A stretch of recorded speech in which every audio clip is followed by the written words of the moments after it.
Okay, so this is going to be just a review of Star Wars Adventures. Now, Star Wars Adventures were kind of like these series of one-shots that focused on the title characters of the Star Wars universe. Mainly, Luke, Vader, Leia, and they all were basically these one-and-done, stories.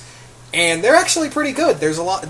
All of them collectively, there's a lot of effort and time put into these stories. I think these stories have a lot of love put into them, and there's some great stories too.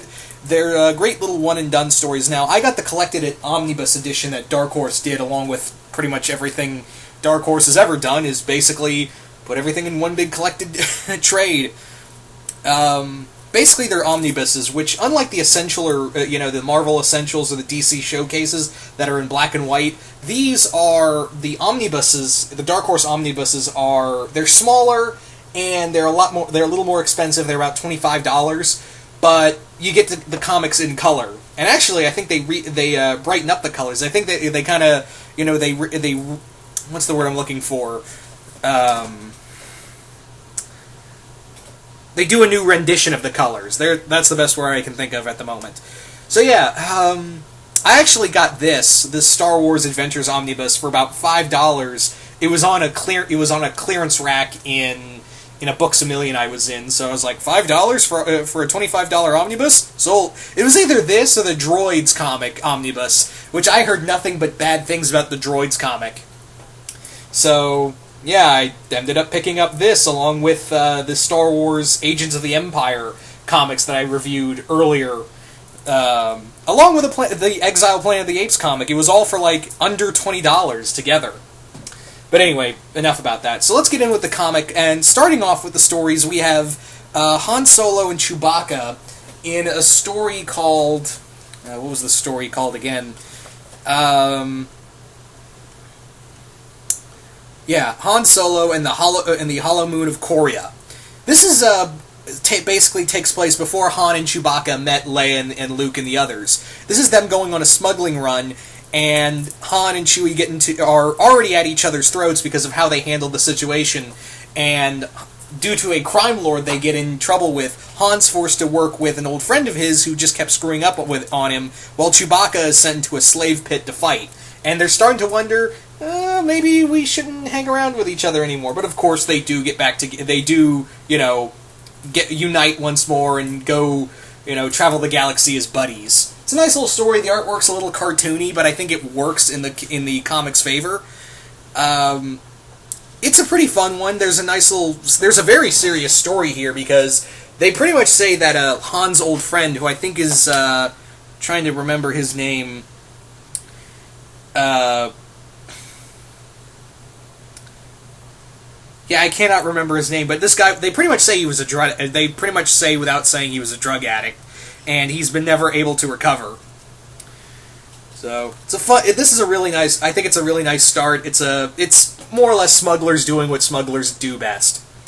Anyway, so following that is Chewbacca and the Slavers of the Shadowland, which is more or less a story about Chewbacca telling a story to Han and Leia about his time as a cub, a Wookiee cub, and a few of his friends being attacked by Wookiee slavers. And yeah, the artwork is very beautiful. It almost comes off anime-ish, and they actually translate Wookiee to English. They translate it to actually, instead of like, it's more like actual speak in the dialogue. It's translated from that.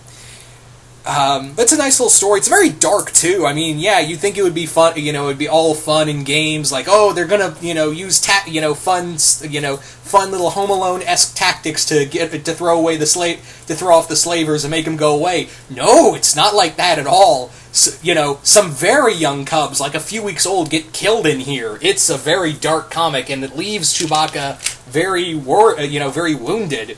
So, and it's mostly his fault. I don't want to go further into it, but it's a very dark story. It has a very heartwarming message to it.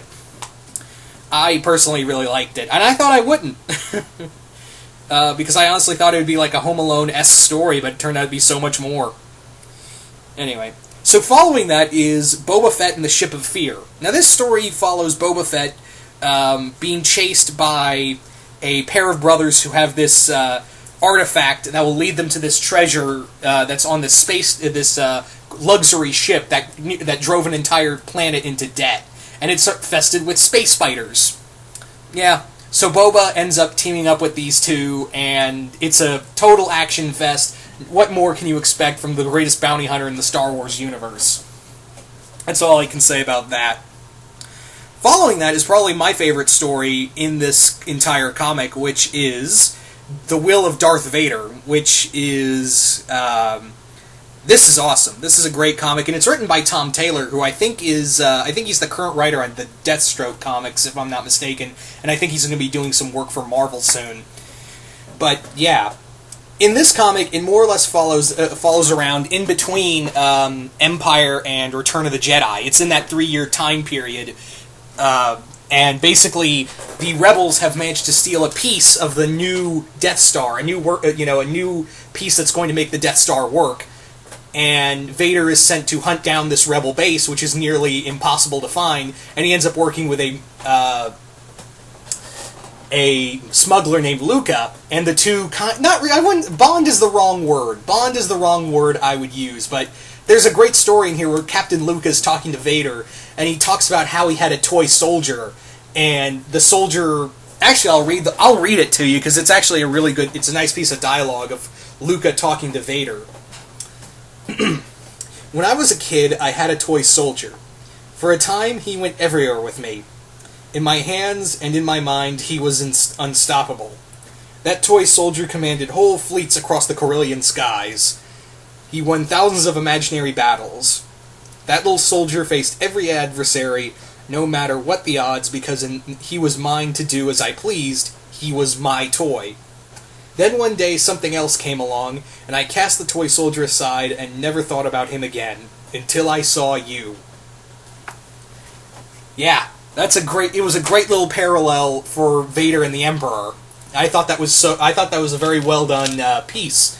The only problem with this story is the artwork. It's very sketchy. It's almost trying to be like a cartoony version of Klaus Jansson's artwork, but the story itself is really cool, and it's nice to see, Vader, being kick-ass as well as very solemn and, withdrawn. Because, like I said, this is a point where Vader's starting to be like, yeah, my boss, my life sucks. Anyway, so, yeah, the facial expressions just really suck in that comic. The story's really great, but the artwork, I think, really doesn't do it enough justice. Then we have Princess Leia and the Royal Ransom, which follows Han, Chewie, and Leia running into some smugglers who have kidnapped a princess, a very bratty princess, and Leia pretty much has to deal with it. It's not probably my least favorite of the 4 comics. Not to say it's bad. It's just very, it's kind of a dull story. The dialogue is just kind of meh. Also, the artwork is very... I just didn't like the artwork.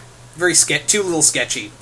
Then we come to the final comic, which in here is Luke Skywalker and the Treasure of the Dragon Snakes, which is basically Yoda is training Luke, and he sends him to go find this treasure of this race of creatures called the Dragon Snakes. Now, the Dragon Snakes were actually seen in Empire. Remember that thing that reached out and grabbed R2 when they landed on Dagobah, and then it spat him back out? It follows that these Dragon Snakes, the king of the Dragon Snakes, was the one who grabbed R2, and it follows Luke trying to get a piece of treasure, quote unquote, back to Yoda, because it's not that it belongs to him, but it doesn't belong to the Dragon Snake either.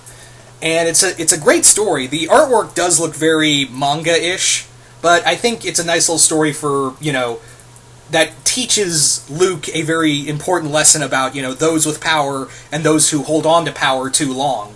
All in all, these are really great stories. Again, I think the Leia one's the weakest, but that's not saying much. That's not saying a lot. If you can find it like a discount price, I'd say get it there. I don't know if I'd pay a full $25 for this, but it is something worth finding for like at least a discount price and rating, because these are some really great stories through and through. But anyway, once again, hope you all enjoyed this review, and I will see you guys later.